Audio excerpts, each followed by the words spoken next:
So let's get you better dialed in from inside 100 yards. We're going to be looking at something really cool called the distance wedge triangle. Let's get into it.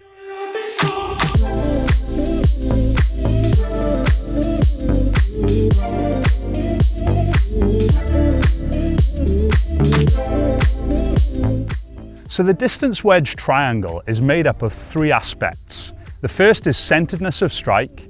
The second is making sure you've got a nice low dynamic loft at impact, usually less than 15 degrees. And then the third is altering your swing length to increase or decrease the amount of club head speed you've got at impact. All three of those aspects are absolutely critical to be accurate inside 100 yards.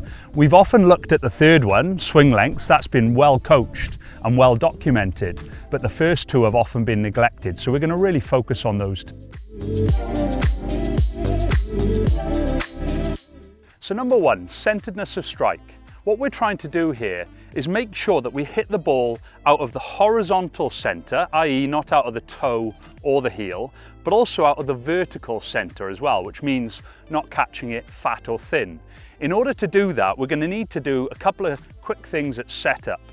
I like to see the ball just forward of center of your stance, left foot turned out, a little bit of weight favoring your left side, and maybe even invoke a little bit of forward shaft lean at address. We're going to make a nice centered backswing. That means that we're not swaying our head way off it or moving our weight excessively over to the right, because that's going to cause us real contact problems with where we hit the ground. We're trying to make sure that we hit the ground either level with or slightly after the golf ball, just like that. If we can do that, we're going to get ball first, divot second, that nice compressed contact with the ball. Once we've learned to hit the ground in the right spot, what I like to do then is do the runway drill, which is all about trying to make sure that we land the club in the horizontal position correctly. So what I like to do is set up this little tram line, set up to the middle of it here, and I've given myself a little runway or a tramway there that I can swing down. You can see I just hit a little bit too close to me on that one. We'll have another go. Set up those tram lines again. Just go a little bit further back. On that one I landed it a little bit too far away from me. So this third and final one now, I should be able to land it exactly on the correct spot. Perfect, right down the tram lines. That's going to give me a really nice opportunity to hit it exactly out of the center and also out of the vertical center. Those are going to give you really consistent ball speeds, and it's going to allow that ball to come off with a controlled amount of spin and launch to get the ball landing nice and close to the flag. So the second aspect of the triangle is having that nice low dynamic loft. The best players will probably de-loft their wedge shots around 15 degrees for a distance wedge shot in this region of 70 yards or so. What we're trying to do is make sure that we've got plenty of shaft lean through impact and that we're delivering that club. You know, if it was a 58 degree lofted wedge, I would de-loft this to around 43 at impact.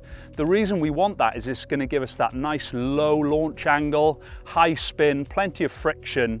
The ball will grab nice and low on the grooves and it'll come in and get that nice one hop and stop type effect when it lands. So how can we do that? Well, I like to use the alignment stick drill. So what you're going to do is grip the club with the alignment stick about halfway down the alignment stick and just try and take your normal grip. Try and fashion it up so that you're still holding the stick next to the grip. And you're going to have the alignment stick just outside your left hip.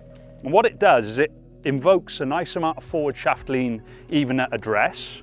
We're not looking for that necessarily, but it helps certainly with the drill. But what I'm trying to do is make sure that when I swing through, I'm not allowing this stick to touch my left rib cage. If I do, I'm going to get really bruised on my left rib cage. So making little shots back and through as a drill, trying to just brush the ground with that nice low dynamic loft. So let's give it a go. Let's try and hit a shot here. I've got GC quad running. Get into my normal setup position. Good centered backswing, as I've said before. Ball just forward of center, a little bit of weight on my left, and I'm really trying to de-loft the club through impact. Nice low flying distance wedge shot. GC Quads there telling me I actually de-lofted that there to, what's it coming up with? About 7,044 spin, and it was de-lofted to 44 degrees of loft at impact. So a nice 14-degree de-loft. That's exactly what we're looking for. Low flying, a nice spin on the shot. So the third aspect is dealing with the different club head speeds that can control the ball speed and how far the shot carries. So how can we easily monitor that? Well, this is something that's been spoken about a lot by various different instructors over the years, and it's how to use the clock system in your wedge game. What we can almost do is imagine where would our left arm swing to in the backswing. You could swing your arm, from down here at address at 6 o'clock. We could swing it to sort of 8:30, maybe 9:30, 10 o'clock, or indeed all the way up to a full backswing. Those 3 different sized backswings will obviously give you 3 different club head speeds. Now, obviously when we're doing this, you can call it what you want. You can call it a small swing, a medium swing, a large swing. You can call it half, 3/4, full. It really doesn't matter. What's important is that it's individual to you and you know how far each of these shots goes for you.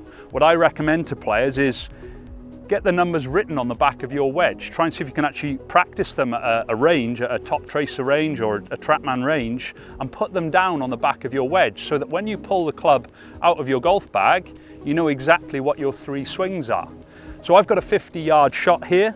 I know my small 830 swing goes about 46 yards carry, so let's give it a try.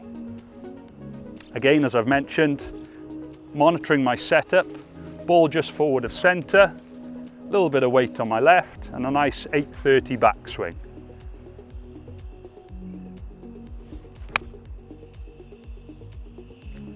A little bit left of the pin, but it's gone the right distance. So give those 3 aspects of the distance wedge triangle a go. Make sure that you're focusing on centered strikes, on a nice -15 dynamic loft at impact, and get those distance wedges dialed in with 3 different backswing lengths. And you'll watch your proximity to the hole get way, way better inside 100 yards.